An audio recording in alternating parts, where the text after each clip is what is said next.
hatiku, Tuhan memimpin langkahku di setiap saat dan kerja, tetap ku rasa tangannya. Tuhan lah yang membimbingku, tanganku dipegang teguh, hatiku berserah penuh, tanganku dipegang teguh.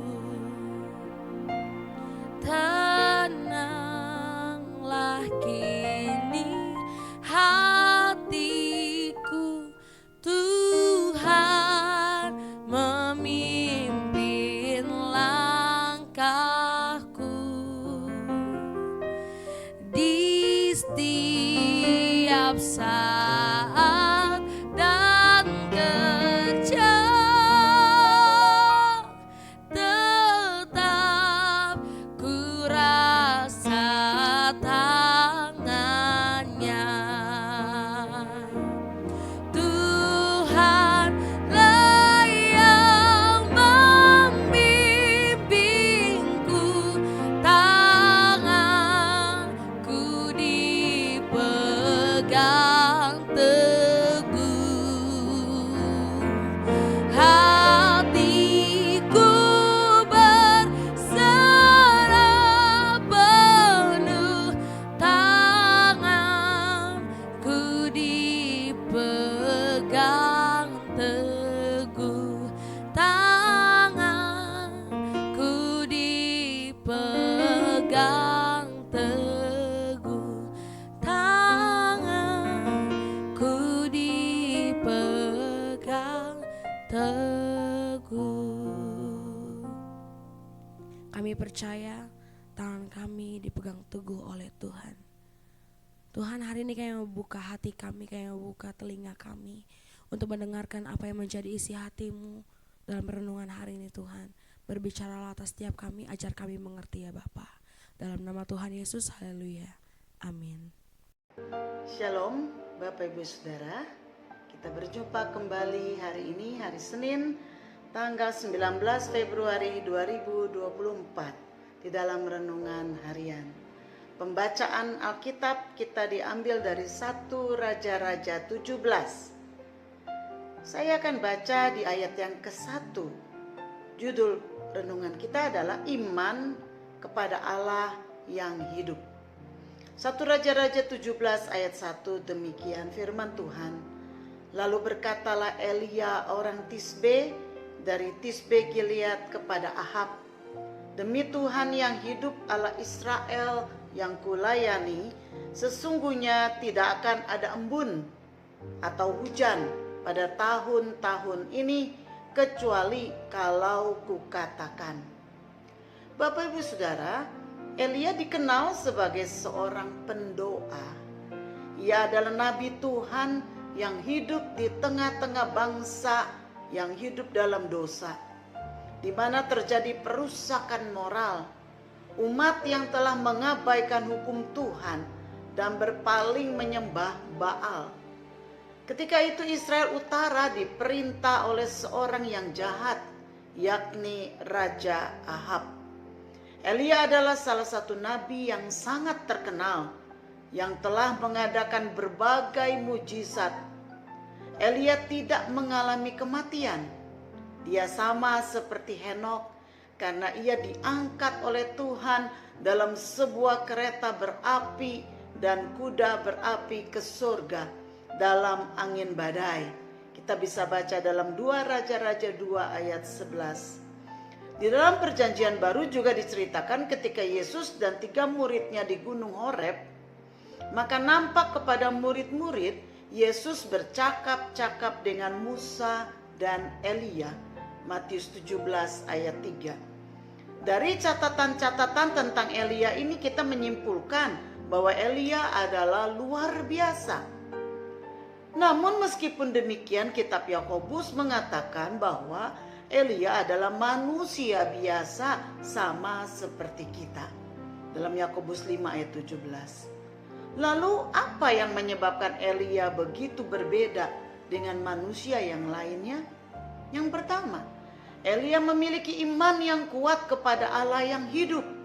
Ayat 1 mengatakan, demi Tuhan yang hidup, Allah Israel. Ia menaruh iman bahwa Allah yang ia sembah dan layani adalah Allah yang hidup. Sebab itu ia berani menghadapi raja dan menyatakan kebenaran firman Tuhan, meskipun hal itu beresiko mengancam jiwanya. Yang kedua, Elia percaya bahwa Tuhan yang hidup memiliki kuasa penuh atas alam semesta, termasuk atas cuaca dan iklim. Dengan percaya penuh, Elia menyatakan bahwa tidak akan ada embun atau hujan selama beberapa tahun, kecuali kalau ia mengatakan. Elia percaya penuh akan janji Allah. Yang ketiga, Elia juga percaya bahwa Allah yang hidup sanggup memelihara kehidupannya. Dalam 3,5 tahun masa kelaparan, Elia dipelihara Tuhan dengan ajaib. Setiap pagi dan sore, burung gagak membawakan daging dan roti. Dan ia hidup di tepi sungai Kerit sampai sungai itu menjadi kering. 1 Raja-Raja 17 ayat 6-7. Setelah sungai itu kering, Tuhan terus memeliharanya melalui seorang janda miskin di Sarfat. Di sini Tuhan bukan saja memelihara Elia, tetapi dalam waktu yang bersamaan Tuhan juga memelihara hidup seorang janda dan anaknya di Sarfat. 1 Raja-Raja 17 ayat 15-16. Yang keempat, saudara, iman Elia tidak hanya sampai kepada keyakinan saja, tetapi juga diwujudkan dalam tindakan. Ia mengumpulkan seluruh nabi-nabi Baal dan menantang mereka untuk menunjukkan apakah dewa mereka sanggup mendengar permohonan mereka dan sanggup menolong mereka. Tentu mereka tidak bisa menolong dan tidak bisa mendengar, karena mereka hanyalah patung buatan tangan manusia. Ketika giliran Elia, ia hanya berdoa.